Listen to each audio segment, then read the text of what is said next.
and welcome to another episode of the ONPHA Opening Doors podcast.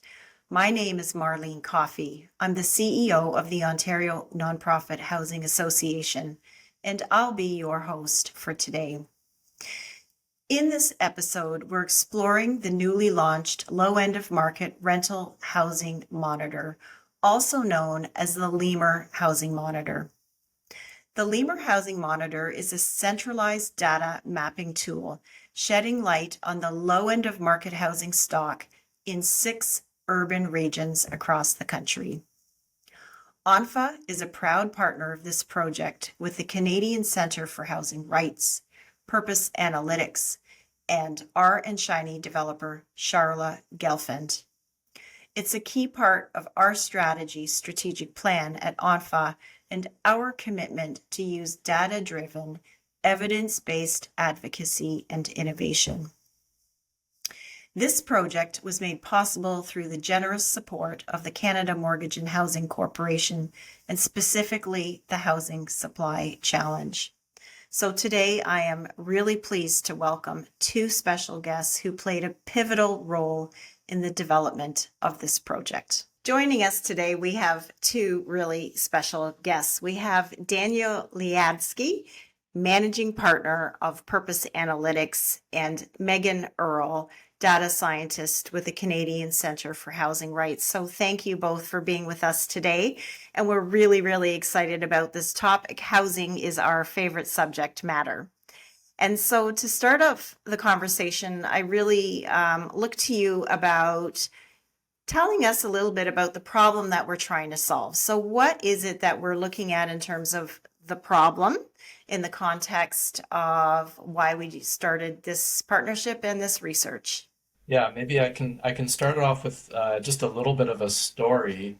This project was inspired by a project I worked on pre-pandemic, where I was interviewing housing workers in Toronto who were supporting people with low income to find places to live. And the story that we were hearing from the housing workers is that the change that they'd seen over time was that the places that they used to find, the places in the city of Toronto where they used to find affordable rent were no longer fruitful places to search for housing for their clients, and that they were having a harder time finding placements. So it was a very compelling story about the very low end of the market sort of disappearing and migrating outside of the usual places in Toronto.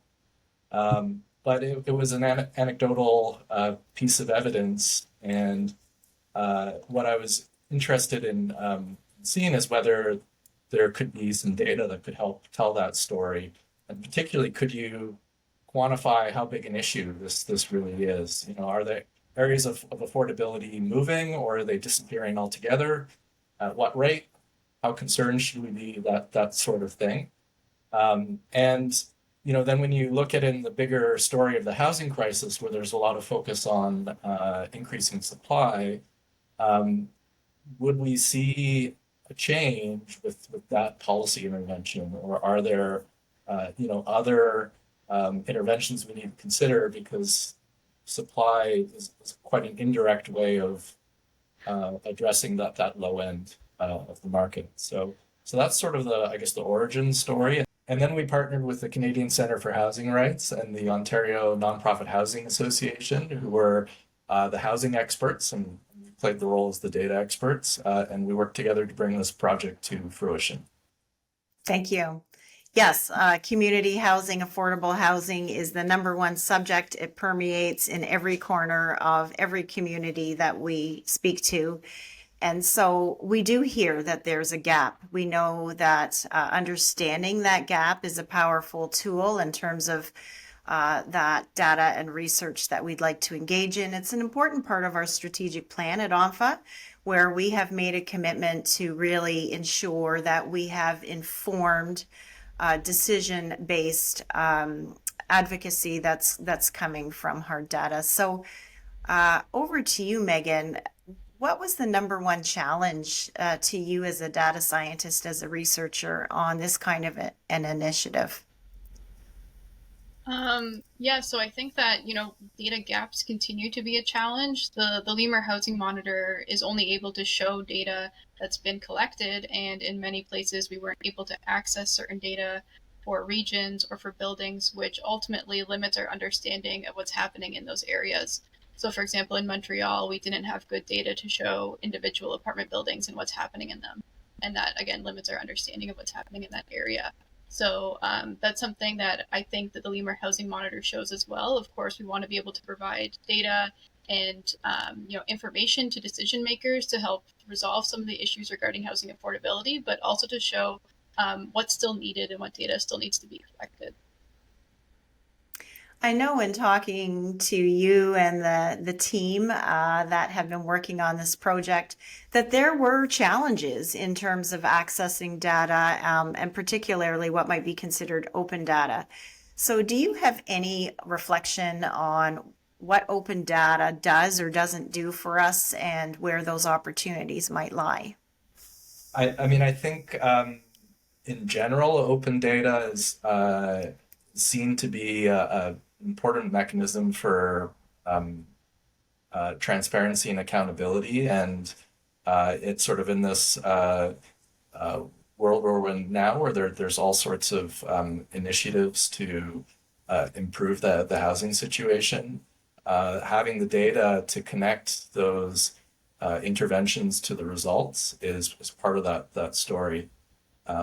And then I think the other part with open data is it just allows for more efficient use of everyone's time. This was a large project that took up a lot of time just to try to get the data into the tool.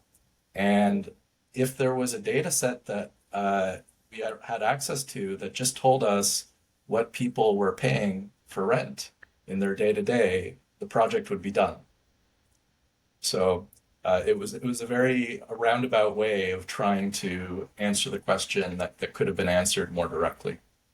We also hear a lot of conversation around the definition of affordability. So this is going to probably tip into what you were about to say, Megan, in terms of some of those challenges with data, open data definitions. Did you find that there was anything noteworthy there?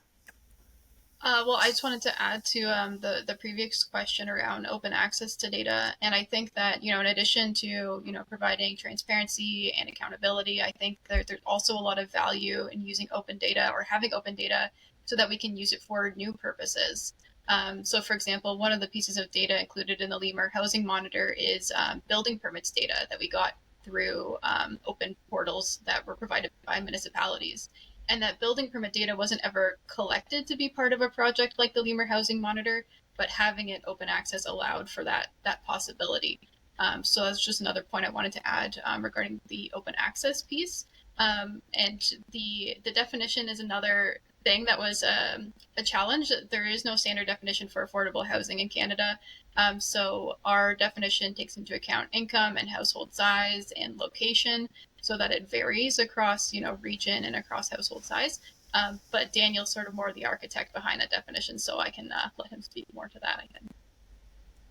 Sure. And I think in retrospect, I think if we'd been funded just to craft the definition, that would have been a project unto itself. So I think we embarked on this and then we realized, oh, well, this definition is really critical. I won't take credit though for the definition. We had a advisory committee and some great consultants, Steve Pomeroy and Jens von Bergman, provided advice on the definition.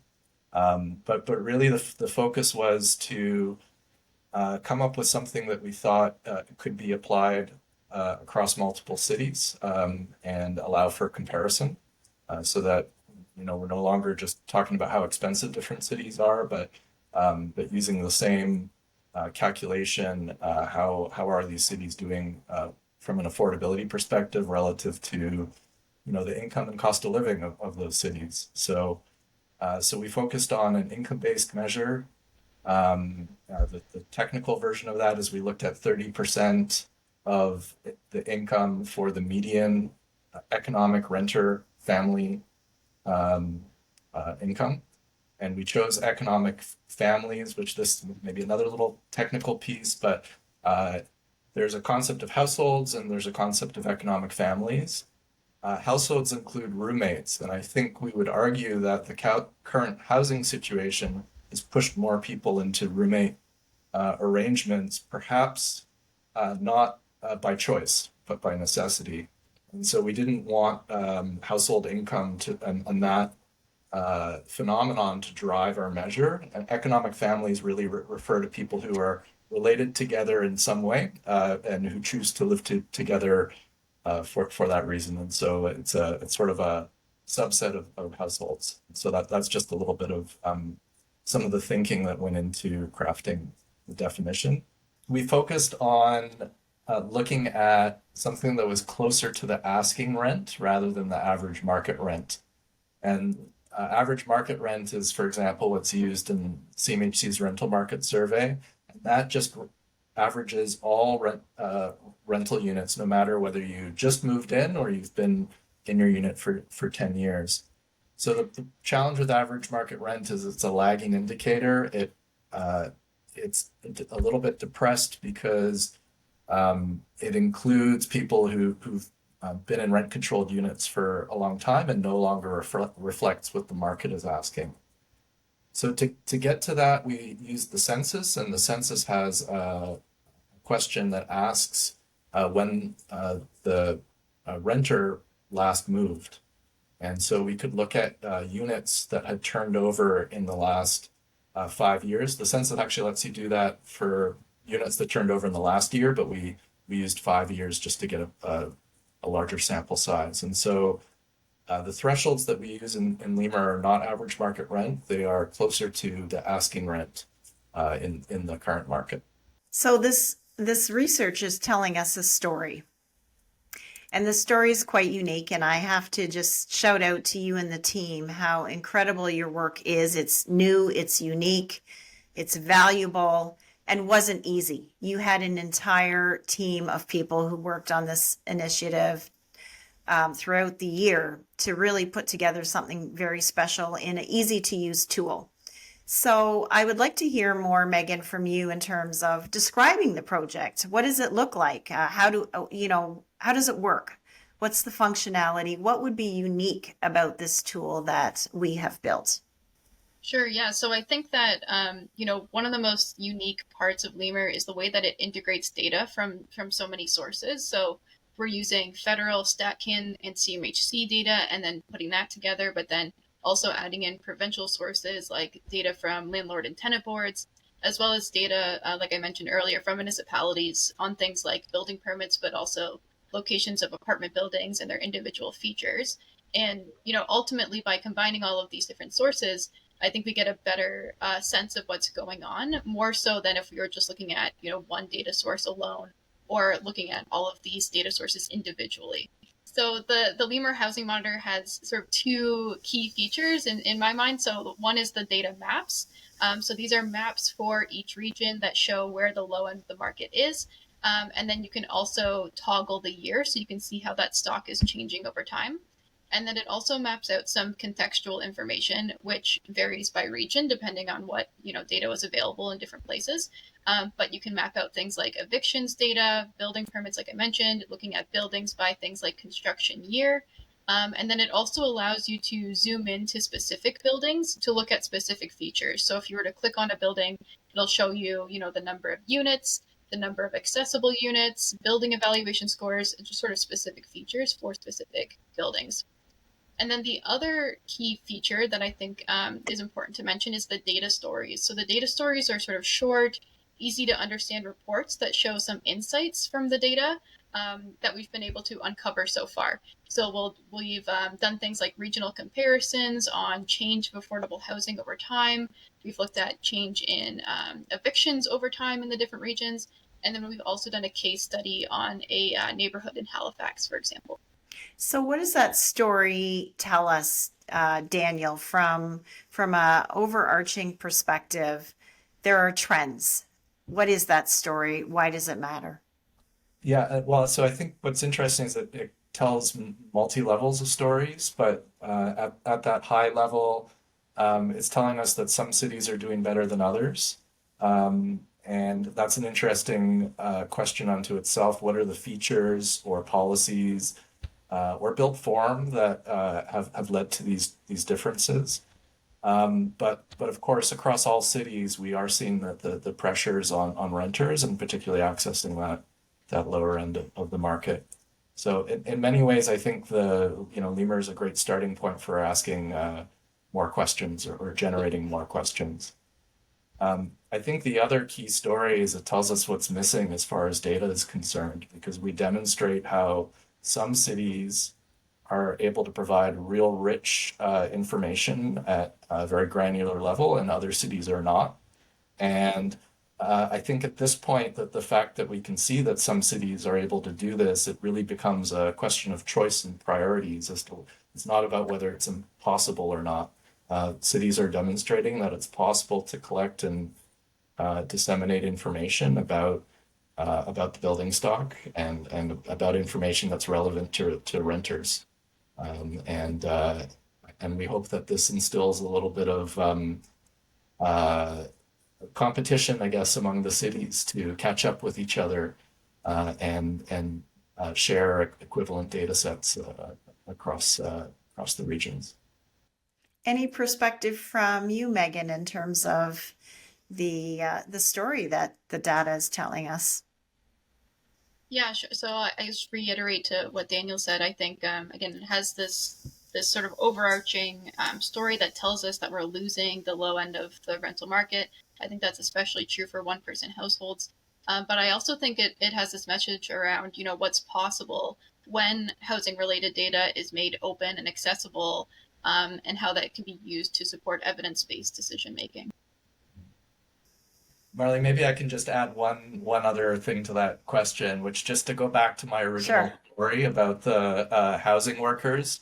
So I think one of the questions that I had at the time when talking to the housing workers was that, is the low end of the market disappearing, or is it just moving to a different part of the Toronto region, right? So, used to be in the sort of center of the city, and we were hearing more about rental being found in the inner suburbs and beyond. And when we look at what LEMR is telling us, we see that it is really disappearing. It's not moving so much.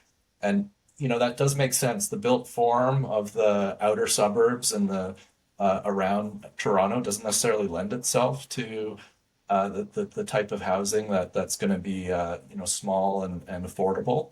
But it answers that question that it's not that it moved elsewhere, but it's been disappearing. And that's an important message for those who would find this tool useful, in that it informs policy decisions and ultimately changes to how we tackle the housing crisis here in Ontario. So who would you recommend look at the tool or might utilize the tool to inform themselves in these big decisions? Sure. Yeah, so I think, our primary audience that we had in mind were decision makers. So, the Housing Monitor can be used by policymakers, urban planners, as well as service providers and community advocates to better understand, affordable rental housing stock in their community and how that's been changing over time, as well as the impact of housing programs and policies and what they've been on the affordable rental stock, and basically using this information to make evidence-based decisions to address some of these affordability issues. So for example, government and policymakers can use the tool to identify trends in affordable housing and monitor the impact of programs like I mentioned. But it can also be used to support decision-making around, inclusionary zoning and rental unit replacement policies. Housing providers can use it to tell a story about, being a stabilizing force and preserving the affordable housing in their communities. And then community advocates can use it for, evidence to support data-informed policy alternatives as well. Daniel, any thoughts on how this tool could be used to help people prioritize or focus their investment in terms of protecting affordability at the neighborhood level? You've really mapped to the granular level. So how would the tool be used to help set priorities? So I think from a policy perspective, it makes a case that, supply, of course, is always going to be important, but it makes a case that we do need to consider interventions that also keep people in their homes, because it's the turnover of rental units that leads to increases in rent and unaffordability. I think it also can allow advocates to think about what should our communities look like, and do we need a presence of stabilizing forces such as nonprofit housing present in communities, and is there a number that we would want to see of that kind of typology, again, with the private market, just to ensure that the spectrum is available to all renters.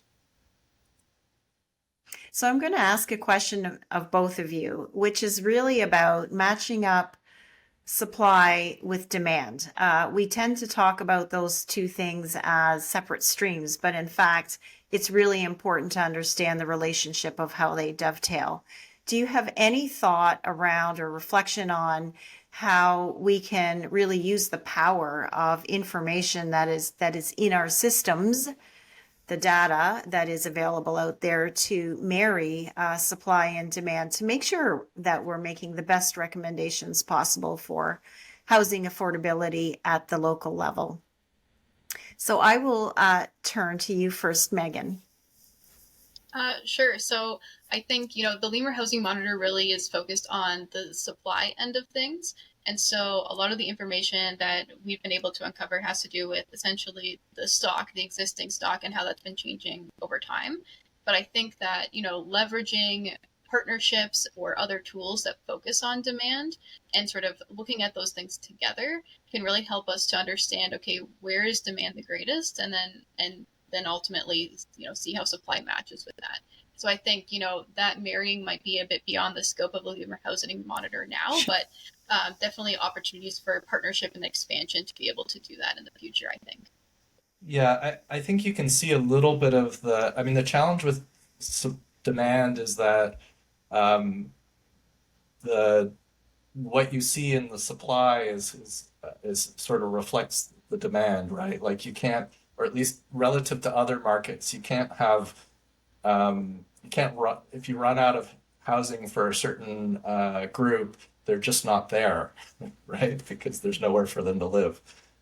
So that's the sort of tautology that kind of supply and demand can put you into, but I do think because we do show these different thresholds and affordability by different family sizes, and it gives a bit of a window. If affordability and what the market is doing reflects increased demand among certain unit sizes for different family types, our definition shows which family sizes are most pressured. So that could inform things like making decisions around units for larger families, and what parts of cities or the country is that most needed, and then also that's similar for that single person household, which is really pressured. What unit types are best to address demand there.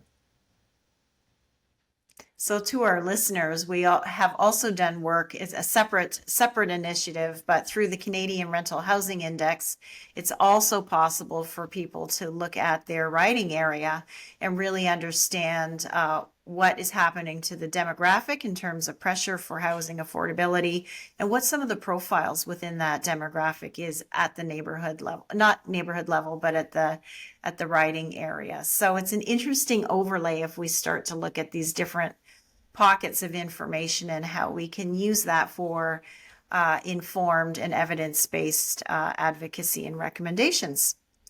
So we're rounding off to the end of our time here today, and I like to ask one question before we do our final shout out, which is something that fits with our tagline, which is that we're opening more doors for people to thrive in their communities. And so as a guest of us here on the podcast, I'd like to hear from you.